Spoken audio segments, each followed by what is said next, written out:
This area here is the WYCA border, the West Yorkshire Combined Authority border. To all intents and purposes, you can sort of think of it as a city region, although there are boundaries where things get a bit interesting. Like it's straight, like from a built-up area perspective, it's strange that, for example, where is that? That is Rye Hill, Hemsworth.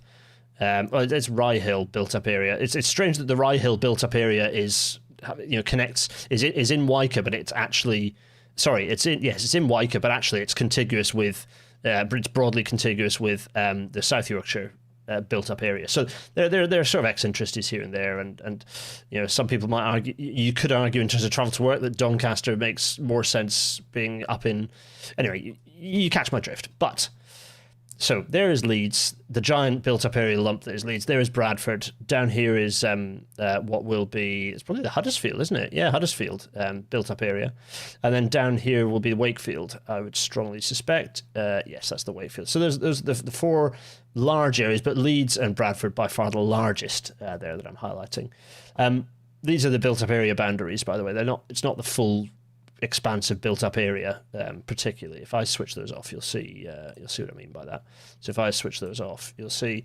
I mean, I say that by and large, it's not entirely. So a lot of it's the built-up area, but you'll see there are other bits that it covers. Those are the shape files that you can download off of various sources. Thanks, Will Deacon, for getting me these quite a while back for Railnatter stuff. Does that WYCA border cut through some counties and towns at the north end? Yes, it does. It does indeed cut through some built-up area, some defined built-up areas. And partly this boundary is not very well drawn, as you can see. Someone's just gone through and walloped in some points to approximate its boundary, which from the purposes of why I have it on here is fine. The actual boundary is obviously much more accurately owned. It's just the shapefile that I've got is low resolution. So anyway, I digress. Railway lines we've got to deal with. So you can see that the dark grey lines here are the railway lines. They're not, you can see where they're set into. So you can see the split in Bradford. By the way, connecting these two is not necessarily that useful an idea. There potentially some benefits, but also there's lots of challenges, and it's not, I don't know. But the point Martha is making, and Martha's obviously spot on, as Martha's often spot on, that the gap, what I would be doing here, bearing in mind that the line that we're looking at, let's get rid of these now, so we can just look at the actual aerial imagery. So areas that ought to have trams are areas that currently have no railway. So I would argue that North Leeds would be the route to big up on the first connection. But I'm willing to say that I don't have the data in front of me that shows what the priority needs to be, and it might well be that there's some consultation elements that have informed what the priority should be. So I'm not going to say that I know better in what's priority, but it surprised me a little that they weren't pushing to head up towards, Cookridge Way, sort of in that direction. Well, actually, not Cookridge. I would say that in terms of deprivation, you want to be going up, well, kind of up that road, in that general direction. But you'd be going northeast and directly north.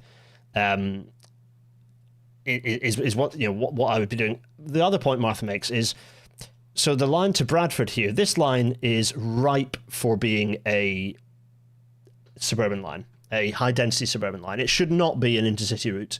It should have all the intercity trains taken off it, and it should have many more stations open along its length. It should be fully electrified, and it should be running very high frequencies. Unfortunately, what's currently happening, a major bit of project work, is looking at turning this into the NPR route, which means higher speeds, far fewer local services, and a real mess being made of its provision. Areas where there should, there's so many areas where there should be new stations popping up all over the place. That should be, you could, by basically popping a station every 2 kilometers along this line. It's a good rule of thumb. A station every 2 kilometers, kind of minimum. It's a pretty good drumbeat frequency. So that's in terms of the Leeds to Bradford route, it would be best served by the railway, because that would provide you the best mix of high frequency. It passes pretty well through the centres of the high density areas, and then you can use trams to feed it. Sure, absolutely. But I'm very surprised that, well, no, I'm not surprised actually, because the tram is being used in place of, basically, so instead of building new infrastructure, which is the right thing to do between Leeds and Bradford for long distance services, and making Bradford on that route, That's been cancelled or not cancelled, but that's been de-scoped down to just upgrade the existing route, which means that use the existing route as what it should be, which is electrified suburban route, is basically obliterated as an option.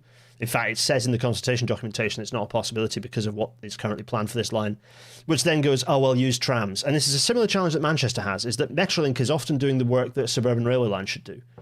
Metrolink, running trams, they're slow.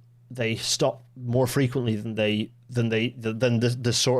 length of line that they're operating on.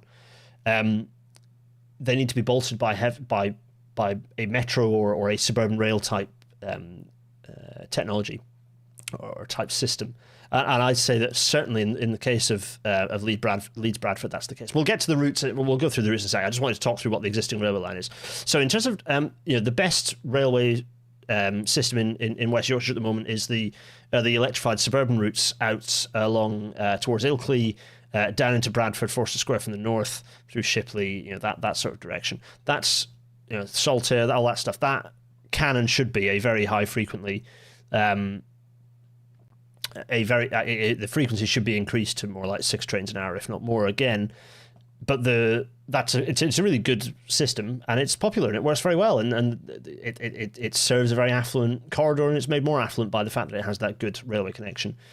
That's the level of provision that should be the minimum for all of the other suburban lines, when actually a lot of them run a diesel every hour, or possibly every half. It's pretty shocking. Castleford direction, for example, is rubbish. The route is the services are absolutely pants. One of the key challenges is, for example, between a route that should be far better. So between Leeds and Dewsbury and between Leeds and Wakefield, both have direct railway lines. Those again should be suburban routes. They should be stations. There should be frequent stations along those lines. Station. And if you then placed where all those stations are, you'd start seeing where the gaps are. And I would then say, well, okay, if you want to prioritise the system, is that you've got a railway line, use that for the suburban services, and then fill the gaps with trams. That's maybe the route to do. Or, alternatively, pick the busiest bus routes. And I suspect to an extent that's what's happened here, is they've gone, what are the really busy bus routes, the really high-density bus routes? And those are suitable to prioritise for trams, which is a logical way to do it, because trams and buses are kind of much better paired as system types, as transport types. So trams are good where you've got where buses, very high density bus corridors, and the buses are not really cutting it, or you've got such frequent buses that it's becoming highly, if you've got a bus every 2-3 minutes, at that point it's like, well, you'd be better to be having a tram every 10 minutes or a tram every 5 minutes. It'd be much cheaper to run. The road surface would fare far better. Right, so thoughts on this. Let's go back to, while I've got this up. Oh, so sorry, yeah. So you've got those lines going there. Obviously going north, Huddersfield as well, similar story. That's kind of run like a rural line with some level of decent service, kind of at Horsforth, but not much beyond. The airport's next door, but I'd frankly just close the airport. It's a shit airport anyway. Just get rid of it. Don't need. I would not be. To be honest, I'm not planning for a future where that airport exists, and no one else should be either. It should just close, should be gone. And ditto, of course, the Transpennine route, which is upgraded massively. Good grief, just do the option G 4-tracking out to Cross Gates. It's just an absolutely necessary bit of engineering work. 4-track that, for crying out loud. 2-track works from Neville Hill to the station, although I dare say you can get the 4-tracking a bit. Ironically, I say that, and then there's a bloody, that'll be a quarry train probably. There's a bloody freight train on the aerial there, which is interesting. The roof of a 66. A GBRF one with the blue roof, I think it probably is, isn't it?